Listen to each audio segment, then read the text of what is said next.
Hello guys! Magandang hapon sa inyong lahat.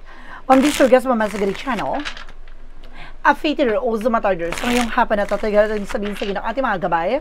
So this is a weekly gabay for the month of September 4 hanggang September 10 for the sign of Scorpio. So Scorpio, welcome to my channel. Ano kayang messages, advices, and spirit guides ang ating masasaga for today's video? Kanino kayang energy or kaganapan sa buhay ng mga Scorpio signs ang ating mga hagilap? So guys, this reading is a general reading lamang, hindi lahat makaka-resonate. Kunin lamang po makaka-relate sa inyo. And comment down below kung kaninong energy ang ating nasagap. Because don't forget to like and subscribe my channel. And hit the notification bell for more videos update. Because maraming salamat po sa mga walang sawang pagsuporta sa aking channel. Lalo na ang skip ng ads na way pagpalain po kayo. Nang Diyos at may kapal-siksik-liglig na umapaw na biyayang manambalik sa inyo. So let's see guys, what is the messages, advices sa iyo ng ating angel spirit for the sign of Scorpio. So let's see and watch this.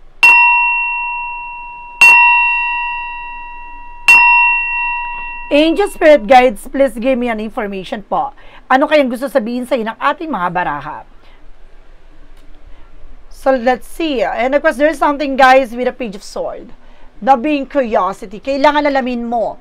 Tuklasin mo yung mga bagay na alam mong makakatulong sa iyo. O maaaring may bagay na may malalaman ka. No? Parang magiging hawaan ka dito kasi natumbok mo.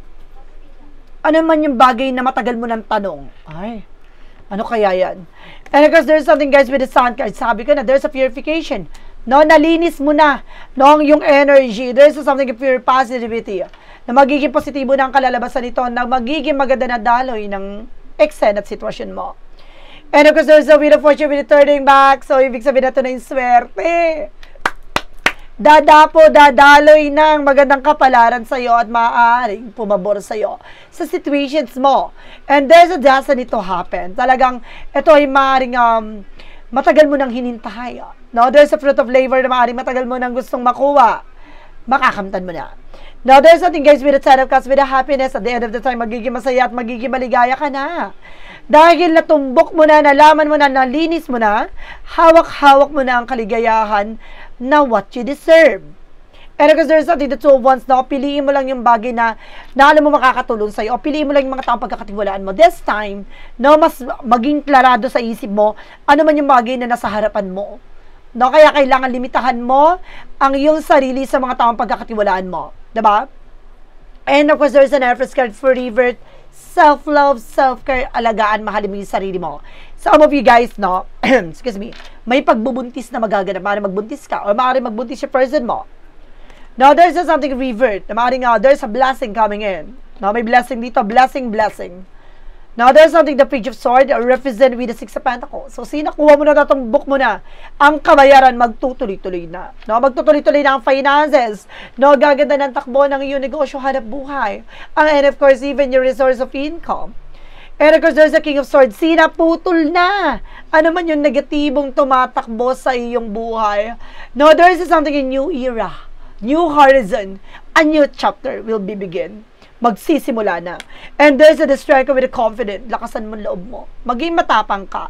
Alisin mo yung pag-alilangan at takot mo dahil magsisimula na ang panibagong eksena na magdadala sa iyo ng magandang kapalaran na matagal mo nang gustong makamit at makamtan.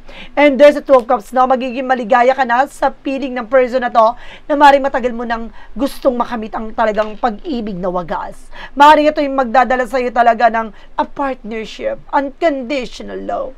And there's a four of wands, see, there's a high level commitment. Ito yung matagal mo nang hinihintay na maaaring ikasal ka na o magkaroon ng engagement and high level commitment. And some of you guys, there's a twin flame and soulmate connections. Okay, there's something the Eight of Pentacles. Mag-focus ka sa sarili mo. No, sa paglago mo. Mahalin, alagaan mo yung sarili mo. So there's something guys with the page of swords, the Six of Pentacles represent with the Queen of Pentacles, being practical and mature sa lahat ng bagay na gagawin mo. Now, maging practical at maging mature ka, how to manage and control your finances. So, there's something, guys, with a two of swords. There's a decision that you need to make. May mga desisyon na kailangan mo na natuldukan at kailangan ng putulin ngayon pa lang. There's something that Ace of Pentacles. I told you, there's something a big shot and big money coming in. Magwawagayway yung tagumpay dahil nandito na ang kampay. Ganon. Kumbaga, ito na yung talagang kaligayahan nag-uumapaw na matagal mo nang gustong matamot makamtan. Inaabot kamay. Nakikita mo yan? Abot kamay. Makakamtan mo na. Diba? Magtutuloy-tuloy na ang paglago, pagpasok ng magandang kapalaran sa'yo. And there's a high friend, no? There's an education, this is something, a lesson learned. Magkaroon ng respeto at disiplina sa isa't isa ng person mo. No, this is there's a page of wands, my good news. May magandang balita. May paparating na magandang balita. No, there's a homecoming family gathering. Maring uuwi ka na. No, sa Pilipinas or international. O maring there's a travel, guys. May magandang balita. And there's a tea of wands, the waiting is over. So some of you may need, take a paper documents. There's a possible na dumating na. Makuha mo na, makamtan mo na. Now, for the outcome, there's something that's so pentacles with a balance. Wow, maging balanse ka.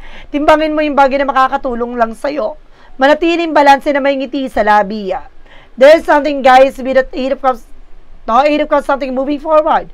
Makaka-move on ka na. There's a moving forward. No, there's a near to success at patagumpay ka talaga. And there's an Ace of Cups talaga na gumapaw na fashion, pag-ibig, pagmamahal. And there's a Three of Swords, no? Marami talaga naiinggit sa iyo, kaya close nyo yung utak nyo. No, wag kayo nakikinig sa mga tao sa paligid mo, dinidistract niya kayo. And there's the Lovers, talaga connected, no? Yung magandang balita tungkol sa jowa, asawa, relasyon, ganun, may magandang balita. No, there's the Seven of Wands, so safe protectionan mo at pangalagaan mo ang lahat ng to. Lahat ng bagay na to kailangang protectionan mo, no? Ngayon pa lang kailangan alam mo na sa sarili mo yung paglalaban mo at alam mo sa sarili mo yung grounds mo. No, wag kang dumepende sa ibang tao. Magkaroon ka ng sarili in this position. So let's see what is the additional messages. Pagdating tayo sa finances and career, love life at kalusugan, let's watch this. So we're back. So nandito tayo about tayo sa finances and career, love life at kalusugan. Let's watch this. So there's something, the Knight of Swords, there's an anxiety, sleepless night. So some of you, pagdating sa negosyo, hanap buhay, maaaring may mga part dito na i-stress ka, nag-overthink ka. Not that because of very, parang overloaded. No? Marami kang bagay na gustong gawin, marami kang bagay na gustong simulan. Hinay-hinay lang. Kaya para hindi sumakit yung ulo mo. No, there's a death card. Some of you may mga bagay na matatapos sa pagdating sa negosyo, hanap buhay, trabaho, at maaaring ma-renew, magkaroon ng panibagong extended transformation. With a death card. And of course, there's the Queen of Swords. Clear the boundaries. Linisin mo na sa paligid mo. Linisin mo na sa kanan mo. There's an evil eye. May inggit. Kapitbahay mo. No? Katrabaho mo. And there's the Kingman. No? Baguhin mo yung perspective mo. No? Huwag ka na magstay sa situation at kailangan mo na babago ang pananaw mo. Baguhin yung cycle. No? And of course, there's a Nine of Pentacles. You have a potential for abundance. May potential ka para maging malago. No, maging maganda buhay mo. Magiging maganda talaga ang takbo ng your resource of income and finances. And there's a Five of Swords. Huwag ka na nagkukwento. No, huwag ka na nagkukwento ng kahit anong informasyon na may related about sa pera, or sa negosyo mo, or sa resource of income mo. Dahil some of them, guys, kumukuha ng informasyon and there's something ruin your life. No, ruin your plans. No, you ruin your situations. So, kaya kailangan magkaroon na silent na tayo, para maging silent na tayo sa lahat ng gagawin natin, plano natin. No, tikong bibig, tahimik. No, pagdating tayo sa love life, so there's something, the Ace of Swords with a breakthrough, tagumpay. No, magtatagumpay ka na, magsasucceed ka na. No, pagdating sa love life mo, liliwanag na to, ang landasin nyo. And of course, there's the Page of Pentacles, mas lalo na kayo mag-invest ng bagay na makakatulong sa inyo relationship. No? Invest wisely. Time, effort, emotions, and there's a Six of Cups. Now, there's a past person coming back. Or there's a reminiscence. Let's see, clarification.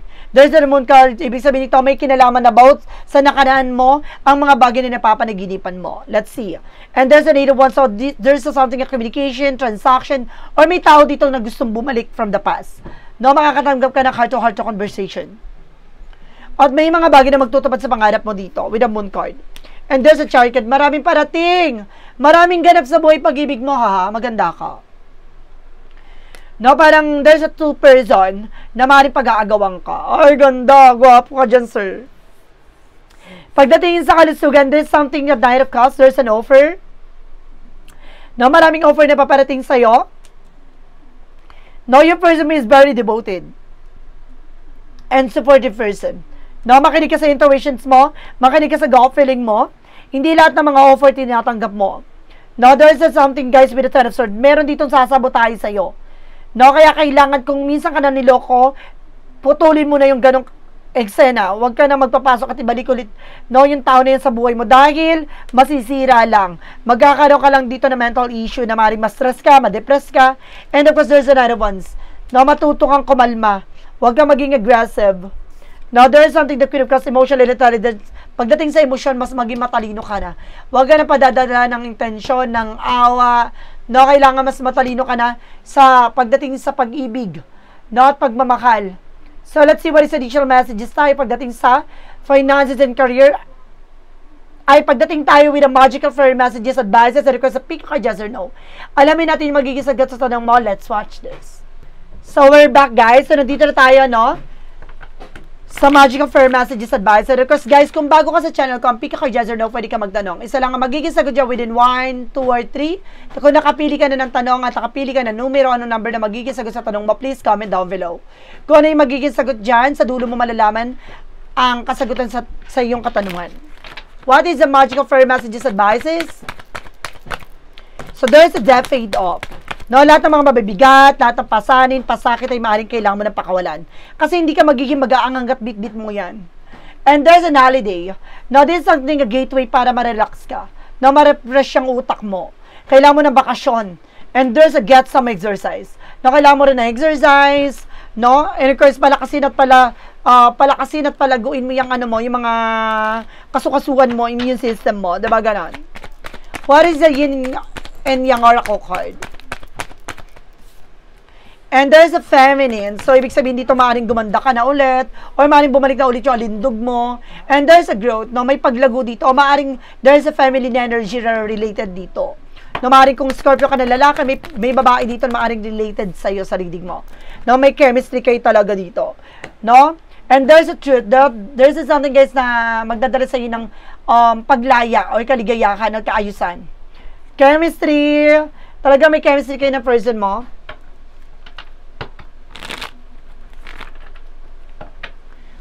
What is additional messages for your yin and yang oracle card?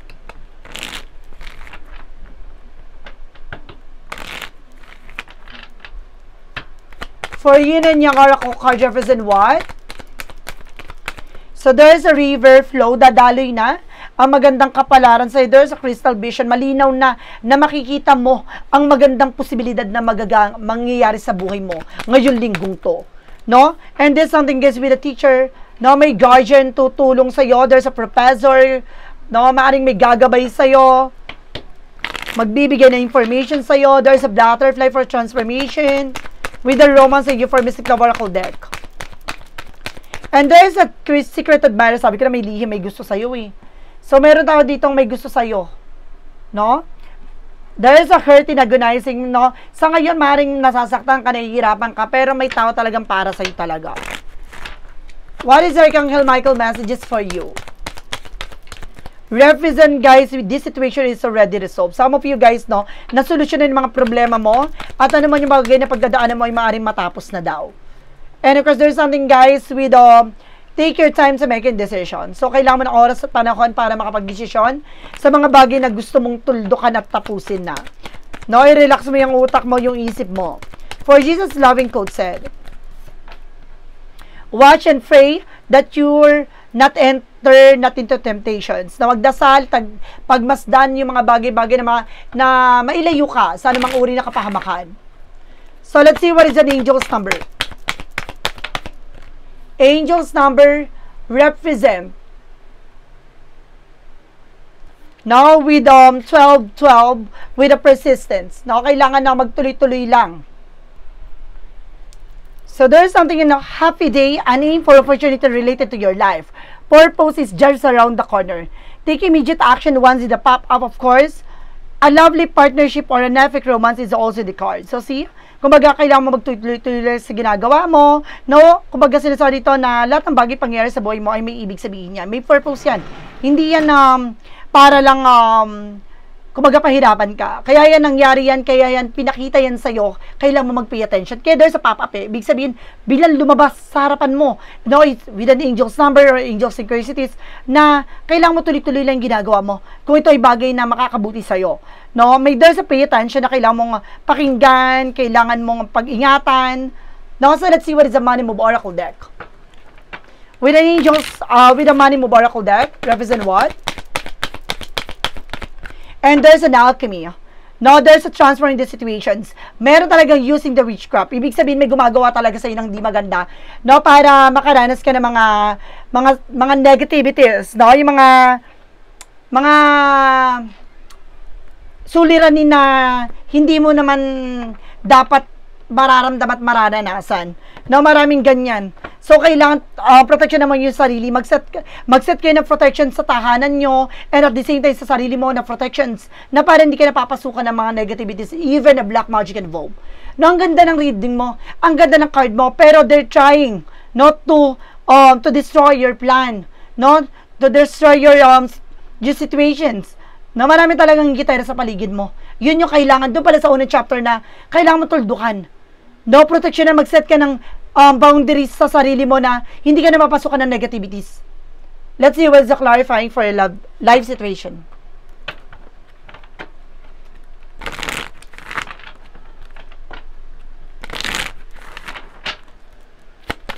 Clarifying for a life situation represented with a fulfilling promise.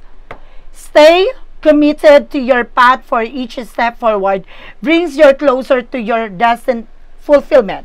So, ibig sabihin dito, manatili ka sa kung naman yung bagay na ginagawa mo. Itong bagay na to yung magdadala sa'yo na para maramdaman mo na yung gusto mong hangarin at pangarap ay maaaring malapit mo na mata mo. May pag-asa na maaaring magdala sa'yo, no, ng katuparan at maaaring magdala sa'yo ng kasaganahan. So, let's see what is the clarifying for a love situation. Clarifying for a love situation. Represent, guys, with hard climb, many issues to deal with or difficult conversation, di ba? Parang minsan nahihirapan ka sa mga issue na nangyari sa buhay niyo, sa relationship niyo, but kailangan mong harapin yan, no? Kailangan mong pag-usapan yung bagay na yan para matuldukan. Mahirap para sa iyo, pero kailangan mo nang matapos yan. What is a shadow work represent what? From the shadow work represent what? There is something divine juggling. Progress, inner harmony. Master different aspect of yourself, both light and dark. So, kailangan, guys, no, balance ka sa lahat na nangyayari sa'yo. May mga negative traits na nangyayari sa buhay natin, but definitely kailangan mas yung positibo, diba? Dapat, alam mo na may pagbabago. Ang nangyayari kasi puro suliranin, tapos walang progress. Diba? Kumbaga, sinasabi dito, kailangan tuldukan mo naman yung bagay na nagbibigay negatibo sa buhay mo. Nang sa ganun maging balanse ang takbo ng buhay mo. What lies beneath with the future?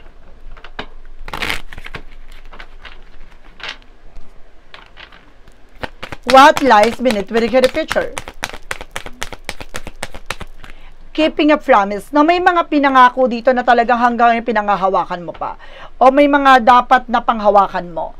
For a path of the light represent what?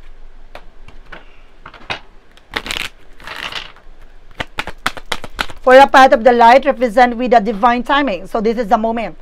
Ito na yung panahon at pagkakataon para makamtan mo na ang ginhawa at kaayusan at karangyaan sa buhay. I trust in the perfect timing of the universe. Everything unfold as it should. And every moment it is aligned with my soul path. I release impatience and embrace the flow of life, knowing that I am always exactly where I need to be. So, talagang nilalagay ka sa dapat mong kalalagyan. No, yung bagay na to, nagtitiwala ka na lahat ng bagay na to ay ayon sa kalooban ng Diyos.